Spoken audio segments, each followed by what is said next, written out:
Stadium here where Penn State's lost the last 7 of 11 games here against Iowa. Now, none of these students here behind me at Paterno'ville have ever seen Penn State beat Iowa at home, but they're hoping this year brings change. Penn State will play the first Big Ten opponent at home this weekend, but Coach Joe Paterno isn't too worried about the competition. You got to give the other guy credit. I think our kids, we're in the middle of trying to do something special, and I think that Iowa is the next step. Iowa has won 4 of the last 5 matchups against Penn State. Steve Winslow says Iowa equals payback. Iowa already ruined my freshman and sophomore year at Penn State, just because they just kind of ruined our championship hopes, so kind of want payback. Winslow says Iowa always seems to know how to beat the Nittany Lions.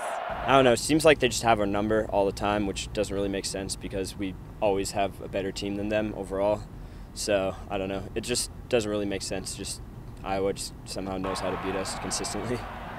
But to some, the inconsistency in both Penn State's offense and defense will keep them from a win.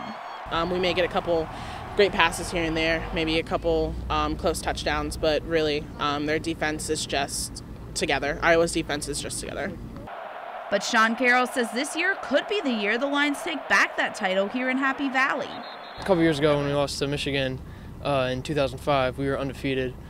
Lost to them the next 2 years after that, but then beat them in 08.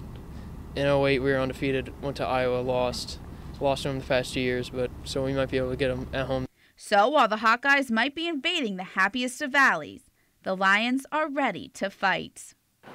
Now, the game is set to kick off at 3:30 tomorrow. Joe Paterno had his press conference on Tuesday saying Stephon Green, who was suspended, will be back to play on Saturday. However, Danton Lynn is a completely different story after being injured 2 weeks ago.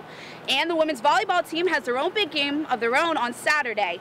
The team will play number 1 Illinois.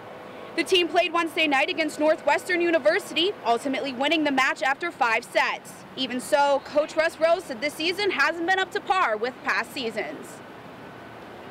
We played significantly worse tonight, but Wisconsin and Northwestern and everybody in the Big Ten has been waiting for this, for us to be down and for us to be disorganized, and it's a disappointing situation, but it's part of life. Sophomore Katie Slay says the team needs to improve together, not as individuals. I just think we're not playing well as a team. We're playing kind of as individuals, and it's a poor effort as individuals. And we shouldn't be lying down to anyone. We have to come out fighting from the first whistle to the last and play together and turn it around. After Wednesday's game, the team moved to 11-4 overall. Saturday's match will be played at Rec Hall at 8 p.m. Now from the volleyball court to the ice rink. The Penn State Icers will kick off the season tonight at home, playing Lebanon Valley at 7. The team is ranked 4th in the 2011-2012 American Collegiate Hockey Association preseason rankings. This is the last year the Icers will play in the National Collegiate Hockey Association before joining NCAA Division I hockey. Now, State College natives Kurt Collins and Dan Petrick will play again this season. Petrick is out for an unknown number of games with a broken hand, though. The Icers were 23-11-1 last year. And this year, the team is under new direction. Coach Guy Godowski will be the new coach after Scott Balboni resigned in May. All right, guys, that's it for sports. I'm going to be hanging out here enjoying this gorgeous weather at Paterno'ville.